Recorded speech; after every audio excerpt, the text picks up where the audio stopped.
अब हमारी खुशियों पर कोई रोक टोक नहीं है राहुल। जिनका इंतजार था वो खुशियां जरूर आएंगी।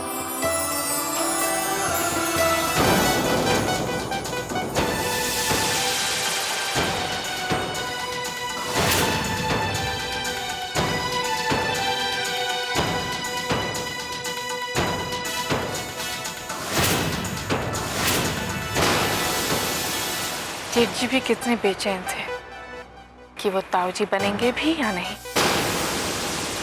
कितने परेशान थे कि राहुल कभी चलेगा या नहीं।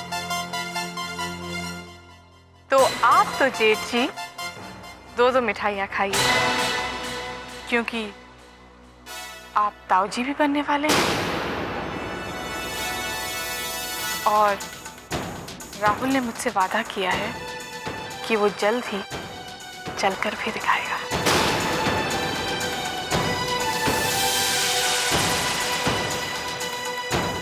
है ना राहुल? कमान जेठ जी, आप राहुल को मुबारकबाद नहीं देंगे? Come on. मुबारक हो राहुल।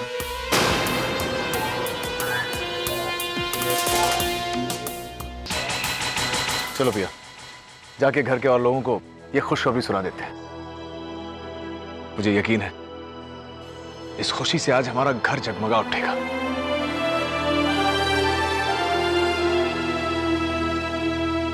लीजिए जेठ जी।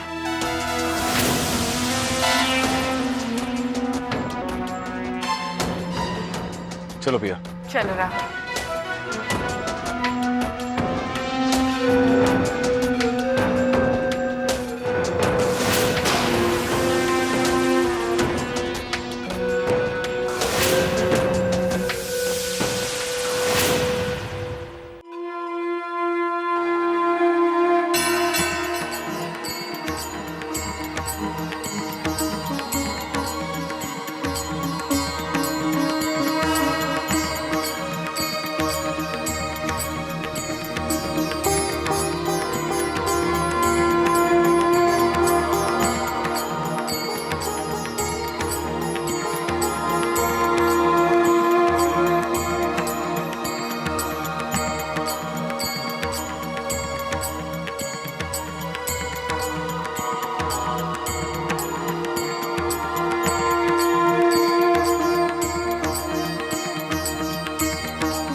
मुझे माफ करना भगवान इस झूठ के लिए, सबको इस झूठी खुशी से खुश करने के लिए।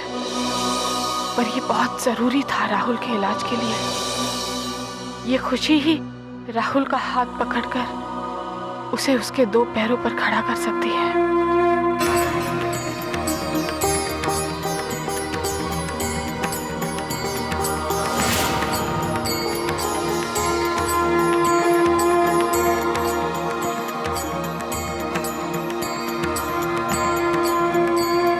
सॉरी अम्मा।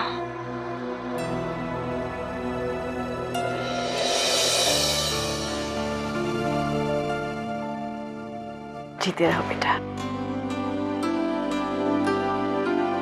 बस बस जीते रहो।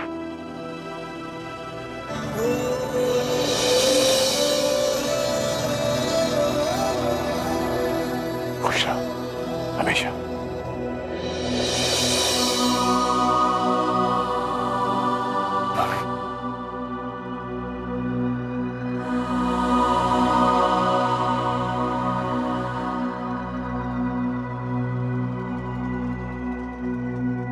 क्या हुआ बहू रानी? सब तो इस खबर से बहुत खुश हैं, लेकिन तुम इस खबर से खुश नजर नहीं आ रही। भैया, I just don't understand you. आप हर वक्त नेगेटिव बातें क्यों करते हैं? मुझे तो ऐसा लग रहा है जैसे जैसे ये खबर सुन के आप खुश नहीं हैं। कभी कभी तो हैरान हो जाता हूं, आप मेरे बड़े भाई हैं या फिर दुश्मन? मैं किसका क्या हूं, किसका क्या नहीं हूं, ये लोगों को बाद में एहसास होता है। और जब तक लोगों को मेरी बात समझ में आती है तब तक बात देर हो चुकी होती है।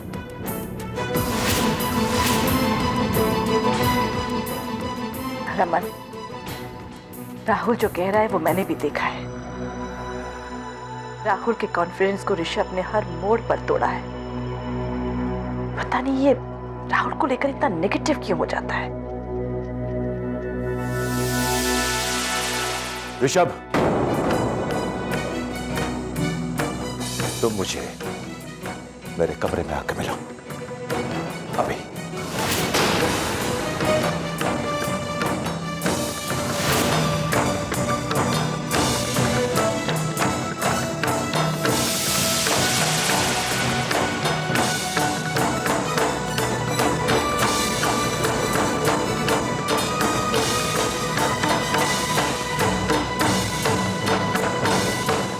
ऋषभ, तुम्हें राहुल से क्या तकलीफ है?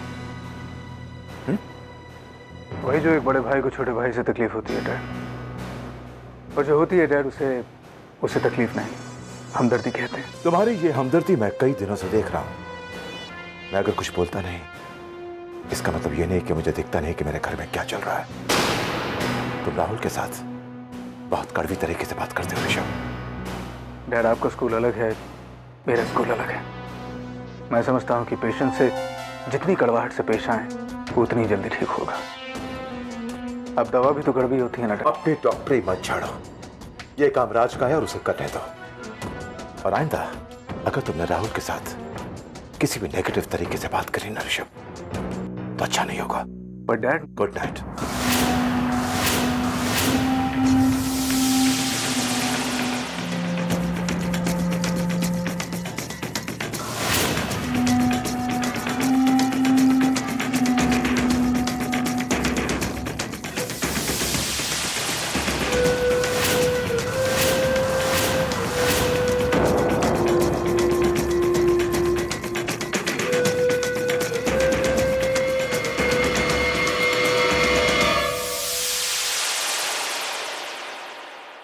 Excuse me.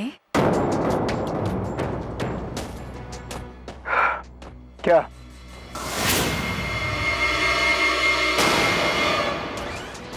मैंने आपको कहीं देखा है, पर जब भी जहां भी देखा है इतना बुझा हुआ, ऐसा बेहाल कभी नहीं देखा। आपकी असलियत अब सबकी समझ में आ रही है। आपका एक भी तीर निशाने पे नहीं लग रहा। अब कोशिश भी मत कीजिएगा। पता चला प्रियंका को घर से निकालने जो चले तो खुद ही घर से निकाल दिए गए।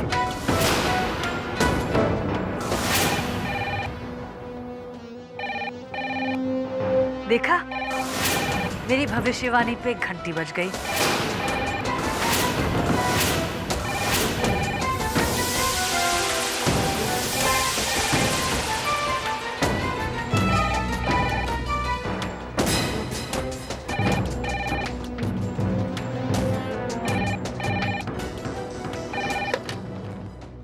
हेलो।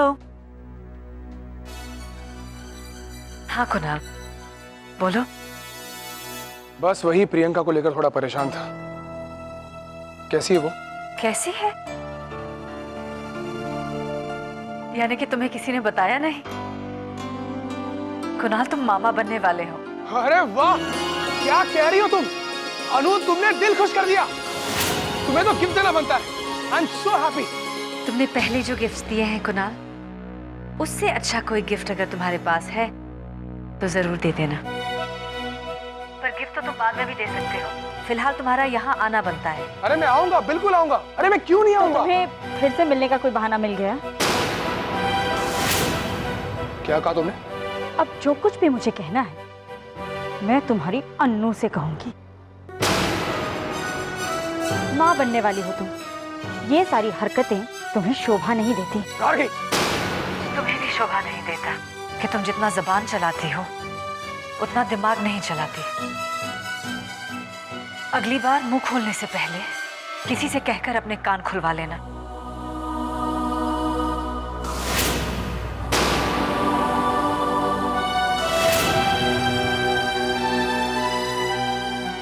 अनु ने मुझे प्रियंका के बारे में खुशखबरी देने के लिए फोन किया था कि मैं मामा बनने वाला हूं, और जहां पर मैं बात कर रहा था वो मेरी बहन का ससुराल भी है। Damn it! तुम मुझ पे बार बार जाहिर मत करो कि हमारा ये रिश्ता नामुमकिन हो चुका है।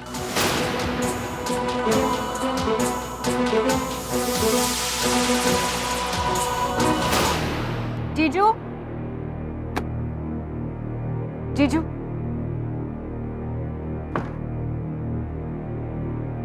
जीजू, मैं आपसे कुछ पूछना चाहती हूँ।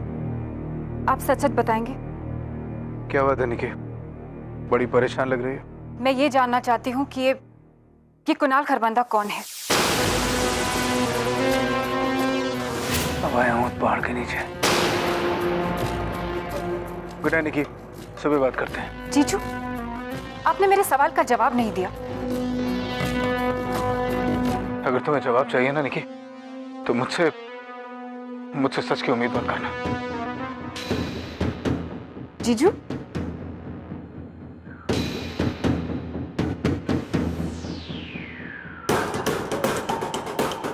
जीजू, आपकी आंख में आंसू?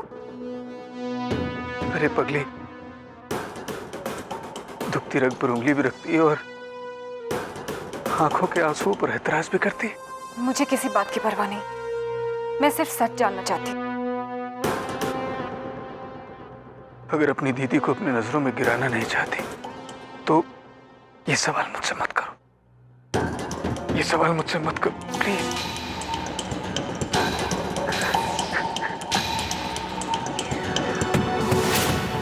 कितना दर्द दिया है दीदी ने आपको, मगर फिर भी आपकी जुबान पर उनके खिलाफ एक बात नहीं आती। हैट्स ऑफ टू यू जीजू, तारीफ करती हूँ आपकी।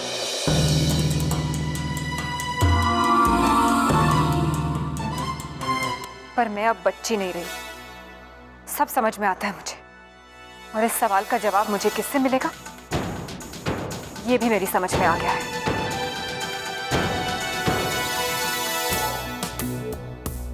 आई एम सॉरी जीजू, मैंने आपको रुला दिया।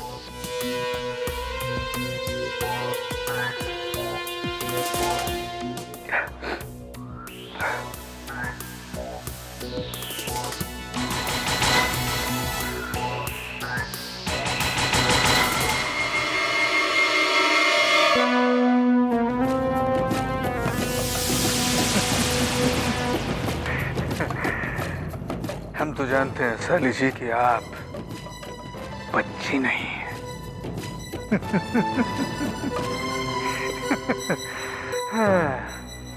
हम तो चाहते हैं कि आप कुछ एक दिन और बड़ी हो जाए, क्योंकि हम फिलहाल प्रियंका में बिजी हैं। कुछ दिन बाद हम खेलेंगे तुम्हारे साथ आंसू और आहों का खेल। आंसू भी तुम्हारे दीदी के होंगे और आहें भी तुम्हारी दीदी की होंगी।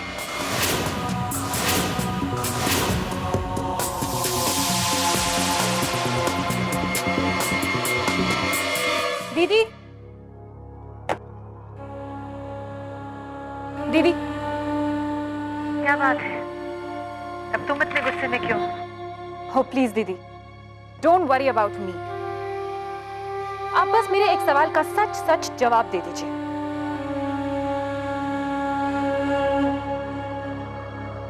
तुम्हें ये किसने पढ़ा दिया कि तुम्हारी दीदी को झूठ बोलना आता है?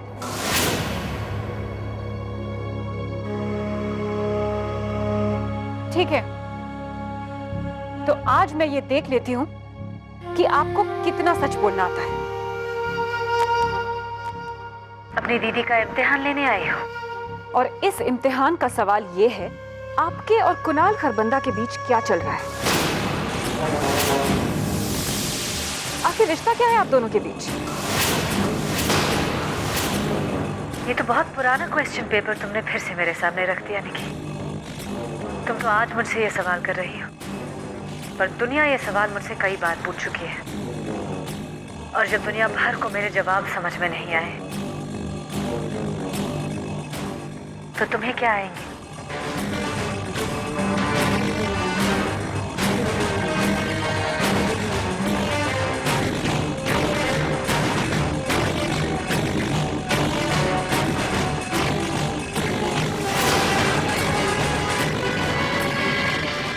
भैया प्लीज। कभी कभी तो सोचता हूं कि आप मेरे बड़े भाई हैं या दुश्मन। तुम्हारी ये हमदर्दी मैं कई दिनों से देख रहा हूं। तुम राहुल के साथ बहुत कड़वी तरीके से बात करते हो ऋषभ। अब दवा भी तो कड़वी होती है ना। अपनी डॉक्टरी मत छाड़ो, ये काम राज का है और उसे करने दो। और आइंदा अगर तुमने राहुल के साथ किसी भी नेगेटिव तरीके से बात करी ना ऋषभ, तो अच्छा नहीं होगा। आपकी असलियत सबकी समझ में आ रही है। आपका एक भी तीर निशाने पे नहीं लग रहा। अब कोशिश भी मत कीजिएगा। पता चला प्रियंका को घर से निकालने जो अब चले, खुद ही घर से निकाल दिए गए। अनुष्का ने जो कहा वो गलत नहीं कहा। अपना इस घर में भाव थोड़ा गिरा तो है, और सच ये भी है कि ऋषभ लांबा भी कहां छोड़ने वालों में से है। प्रियंका को इस घर में टिकने नहीं दूंगा।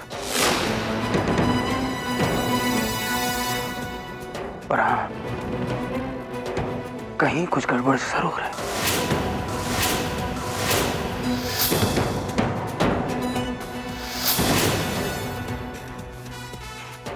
कहीं कुछ प्रॉब्लम जरूर है।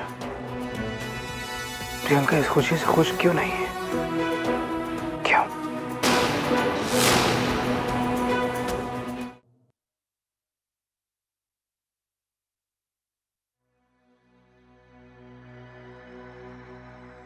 मुझे नहीं पता कि इस झूठ का अंजाम क्या होगा, पर इतना जानती हूँ कि ये झूठ तुम्हारे पैर ठीक कर देगा राहुल।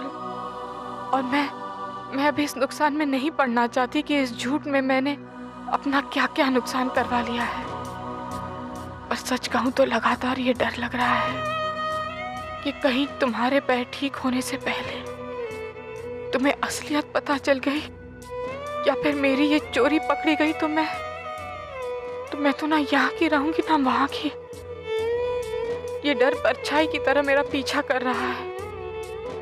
पर राहुल, मैं तुमसे पहले ही माफी मांग लेना चाहती हूँ। आई एम सॉरी राहुल, अपने इस पहले और आखिरी झूठ के लिए।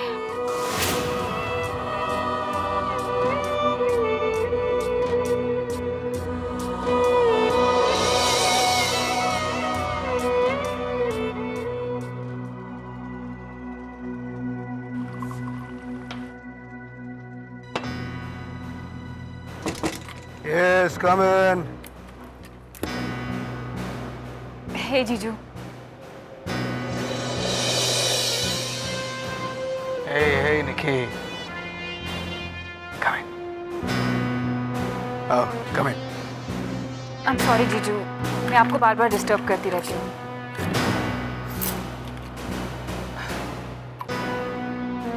डिस्टर्ब तो मुझे तुम्हारी दीदी करती है। And you are so sweet, Nikki. और एक तुम ही हो, सिर्फ तुम ही हो निकी, जो मुझे समझती है। मेरी समझ में आ गया है जीजू, सब कुछ समझ में आ गया है। दीदी की तरफ से मैं आपसे माफी मांगती हूँ। मैं जानती हूँ सारी गलती दीदी की ही है। आपके साथ बहुत गलत किया है उन्होंने। छोड़ो अपनी दीदी के बारे में। कोई अनुष्का के बारे में बुरा कहता है तो मुझे भी बुरा लगता है।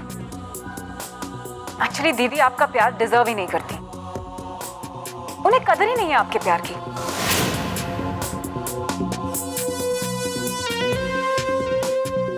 निकी, अगर सीने में दिल है तो वो दिल किसी से तो प्यार करेगा ना।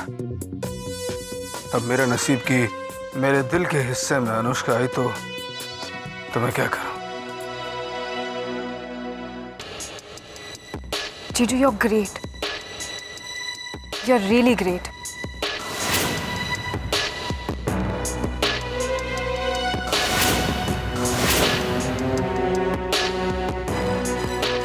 देखिए, मैं ग्रेट हूं या नहीं ये तो मैं नहीं जानता, लेकिन मैं बहुत अकेला हूं। मैं बहुत तन्हा होने की, कितने जख्मों को छिपाकर मैं अपने चेहरे पर मुस्कान लेकर आता हूँ, ये मेरा दिल ही जानता है। प्लीज जीजू। जानती हो निकी, तुमसे थोड़ी बहुत हमदर्दी जो मुझे मिलती है ना, उसी से मैं अपना काम चला रहा हूँ। वरना तुम्हारे आने से पहले कोई मेरा हाथ तक पकड़ने को तैयार नहीं था, कोई मेरे आंसू तक पूछने वाला नहीं था निकी। अपने ही कंधे पर सर रखकर रो लिया करता था, कोई मुझे सीने से लगाने तक को तैयार नहीं था।